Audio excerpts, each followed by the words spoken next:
some of the link that you have, it goes to the website, but the website are not updated. The students will get frustrated, right? So that is management. So you have to manage what are you trying to include in your course. Next thing is resources support. Resources support is basically technical support, counseling support, library support. We need to think about those things for online education. If we have, so think about a students in Amazon forest or students in Mongolia, in a desert. He or she doesn't have anything nearby, but have the smartphone and taking a course that you created here.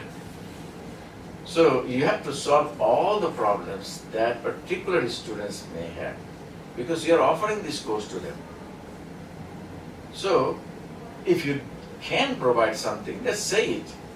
We cannot provide the technical support or counseling support or registration support. So resources support means any kind of support services you can provide, technical, psychological, administrative, those considered technical support.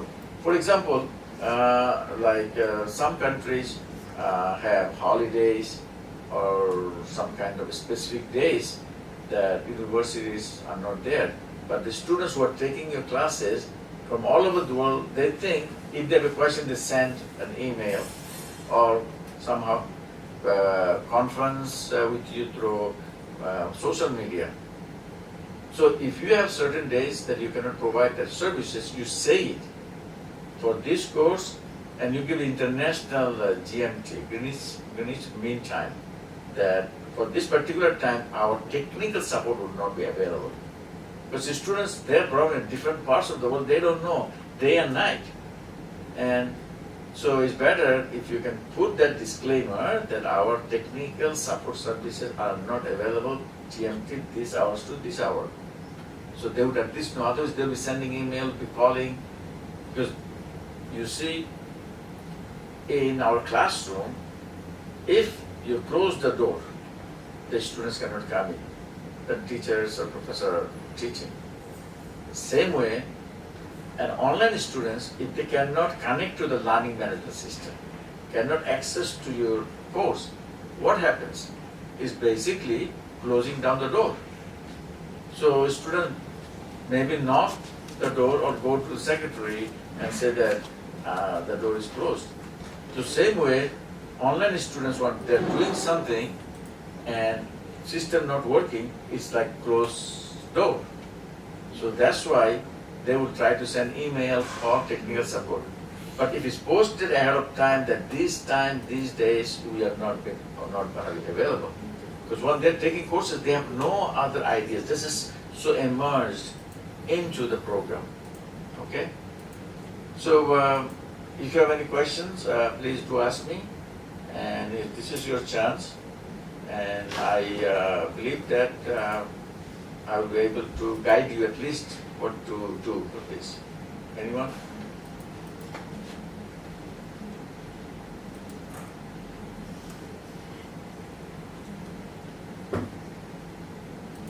Well, while you guys are preparing your question, let me continue. And many in the world ask me that whether online method of learning it is valid. How do you check whether who is taking the test is the same person who is actually taking the course? So online, especially to the community, is kind of not sure whether you're learning. So for that particular reason, if you think that there'll be cheating, there'll be problem of plagiarism happen. So if you ask them multiple choice questions or ask them through multiple choice questions, they have probably a tendency to know. But if you give the multiple choice questions, but do this way, make it adaptive.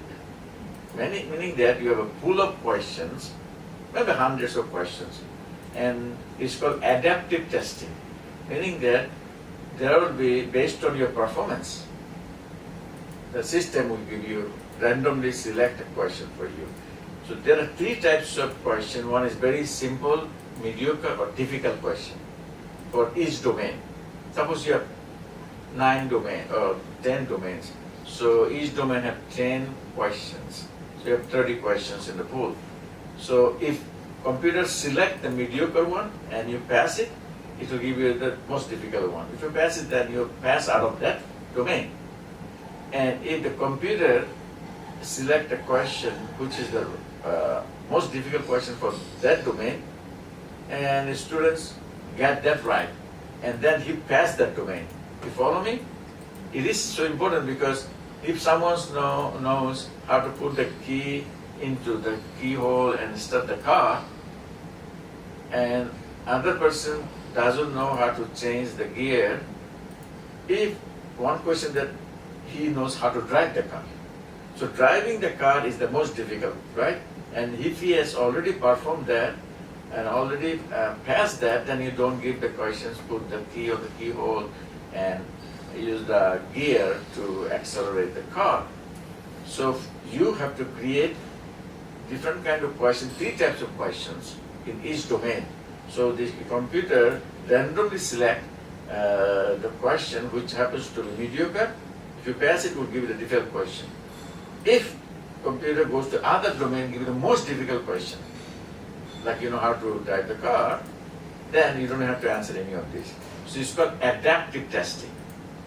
So if 3 of us, same room, taking this test that you created adaptive, so it will, nobody will be able to see each other's, because it's totally, computer randomly selects those questions.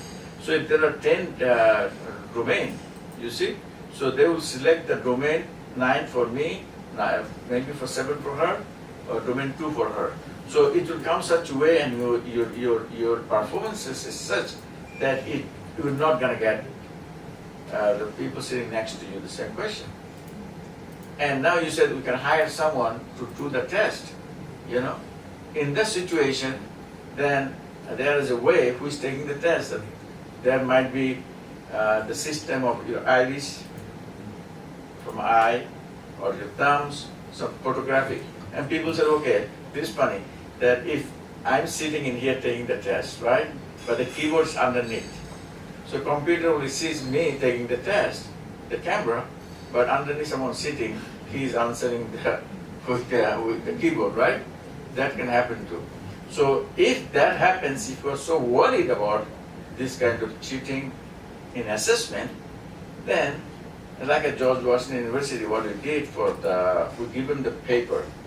So they submit the paper, but we either tell them that you find someone who can proctor you, their supervisor or something, they sign it and it comes to us. And if you have a problem, you have a big number of students. If you have a big number of students, that you want to make sure they're actually taking the test appropriately. So if Prince of Songkla has offered a course and they have students from Patani and other places, so make sure they come to one place one day, you know, and proctor the test. You follow me? Proctor test, there will be someone there to see over. Big hall, 200 students come over in Hajjai from Patani and other campuses, give them the exam that day. If you're so worried about online testing and cheating. But when I'm designing online course, and I would think that I give different perspective, meaning that I just don't ask them multiple choice question. I would ask them to participate in discussion forum. I would ask them to write small article or do portfolio or do papers or collaborative learning. So I make them involved in so many different activities so that I can judge whether he's achieving the course goal, you see. So it is all about how well you can think about creating meaningful learning. So if you create learning in a way that they learn, and you have to find ways to show them, the best way for their learning is to for them to give you varieties of ways, like portfolio, appearing in discussion forum, or to collaborative learning online with others. By this, you'll have the sense of this person is learning or not. So then you don't have problems, cheating situation. So you say that, is it all online? If online method is creating problems for you, then learning will be online, but testing will be face-to-face in a location if the course requires you to do that. So I call it blended e-learning. You follow me? So there will be a lot of issues. I don't know during my lifetime how the education is going to be like. Will the brick and mortar universities still exist? Well, they may exist, but their function and their operation may change. And how they will change, I do not know, but the way it's going, look like our children, the new generation of these digital learners, they're different. They have very little attention span. They don't want to spend too much time. And if you're creating a video, I created one for What is E-Learning. You will see if you have Google search called What is E-Learning, VIU Online, Virginia International University Online. You see I show them in a 2.5 minutes video, 2.5 minutes video, small, what is e-learning. And I'm getting good feedback. So you have to be very sensitive of the time. If you put big video, more than 3 minutes, it could be a bandwidth problem in different parts of the world because they're in connectivity maybe, not 3G or 4G. So it's all about understanding your learners, where they are. Because you don't want to make it fancy if they cannot use it. If you make it video 5 minutes, 6 minutes long, they cannot use it, so what's the reason to do that? It gets no benefit. So that's why I was interviewed by e-learning magazine by Dr. Tyler from Pennsylvania State University. What I said, when she asked me about the MOOCs, I said, MOOCs, they're so huge, right? Some of the universities are using the MOOCs, they're dumping their video files for the students. But some students cannot use it, it's too slow. So what I propose is called slim, fast MOOCs. That's Badrul Khan's term for MOOCs. Slim, fast. Slim, fast is like a diet, something diet stuff, powdery diet thing again in Americans drink.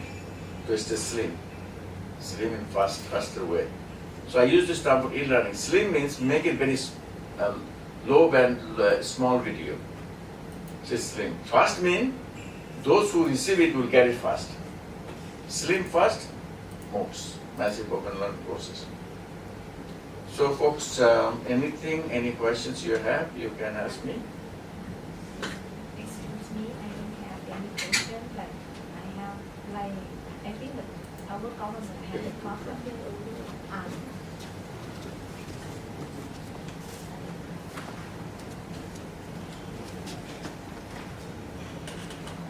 As my profession as an English teacher, I think that maybe school teacher, the government try to develop, the institute develop the e-learning for the teacher. Every kind of content areas, and then they have to learn from the website, right? And then everything that you mentioned, like we have the portfolio thing, and then the content, and the last thing is like the forum. They have to do it, but they will do the pre-test first and then the post-test later, and then it look like cheating because some of them they didn't learn anything, but they wait for their friend to do everything, and then they copy something like the pre-test. They have to print the pre-test from the screen, and then they try to study from the file, and then they get the answer, right? And then later on, they just send the file to their friend, and everybody know the answer, and then they did the post-test. The most important thing is that, they get the certificate, and then no more knowledge. So the institute know that, and then they try to solve the problem like, okay, you can do the online test, but it's failed because of the busy way of the internet. They cannot access.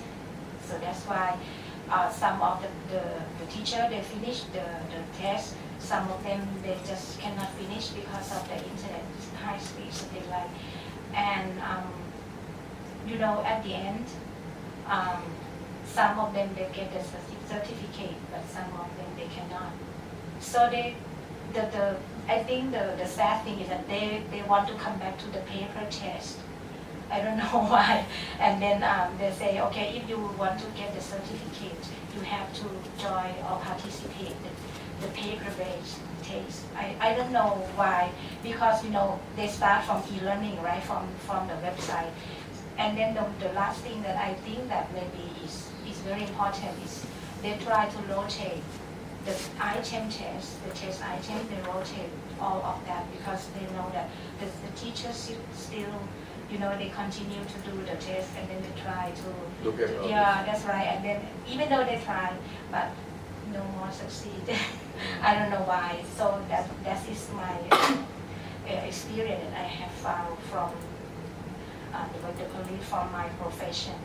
So thank you. I think that's a very good concern. I talked about assessing learners using testing. First of all, giving this test to me is always like making it easier with teaching, because testing gives the result and you make a decision.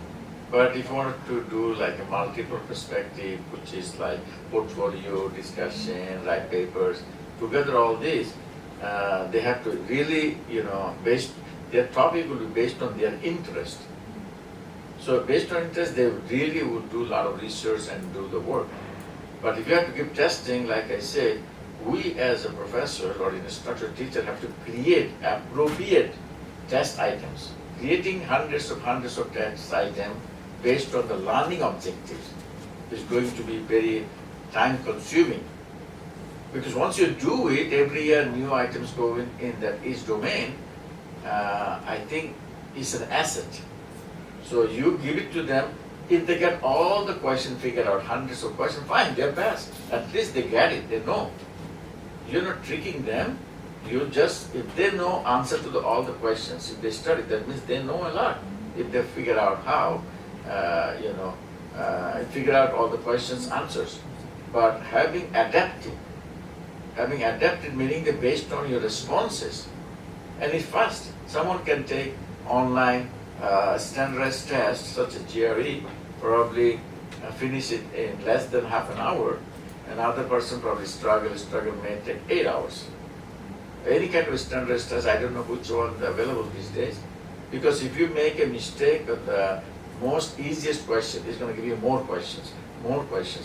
If you make,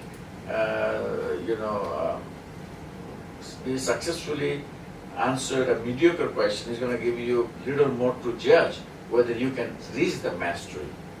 So the system, the cutoff point for the mastery level testing may be 80%.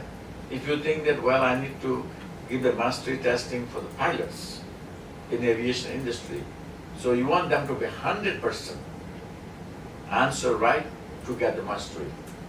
So that means each question they have to answer, and answer it appropriately. If they can, then they have to retake the test or go back.